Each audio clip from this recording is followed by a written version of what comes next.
میں سگنل کے قریب پہنچا تو سرخ بتی روشن ہو گئی۔ میں نے گھڑی دیکھی اور وقت کا شمار کرنے لگا۔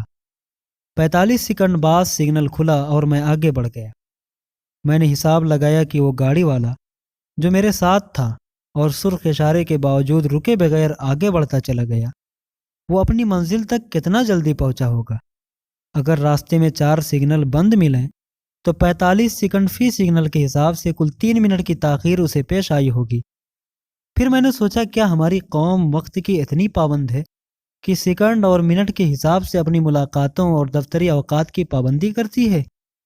اس سوال کا جواب ہر شخص جانتا ہے۔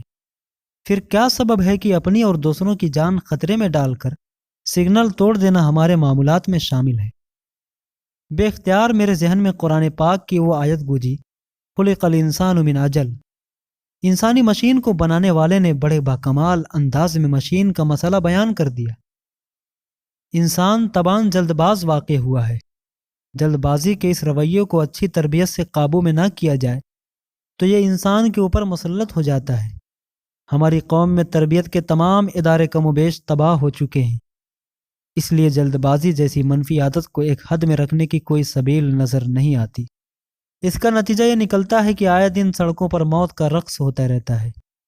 سگنل توڑنے کے علاوہ حد رفتار سے زیادہ تیز گاڑی چلانا، آپس میں ریس لگانا، غلط اوورٹیک کرنا، یہ اسی طبیعت انسانی کے وہ مظاہر ہیں جن کو ہر روز ہم اپنی سڑکوں پر دیکھتے ہیں، اور جس کے نتیجے میں ہر روز انگنت بوڑھے جوان، چھوٹے بڑے، مرد و عورت معمولی سی جلد بازی کی وجہ سے موت کی آغوش میں چلے جاتے ہیں۔ ہم میں سے ہر شخص کی یہ مذہبی اور اخلاقی ذمہ داری ہے کہ وہ اگر اپنی شخصیت کو بہتر بنانا چاہتا ہے تو اپنی طبیعت میں موجود جلد بازی کے عنصر پر قابو پانے کی کوشش کرے۔ جلد بازی کا رویہ صرف سڑکوں ہی پر نہیں بلکہ زندگی کے عام معمولات میں بھی ہمیں بہت نقصان پہنچاتا ہے۔ اسی لیے بڑوں میں یہ محاورہ مشہور تھا کہ جلدی کا کام شیطان کا ہوتا ہے۔ شیطان بلا شبہ انسان کا دشمن ہے۔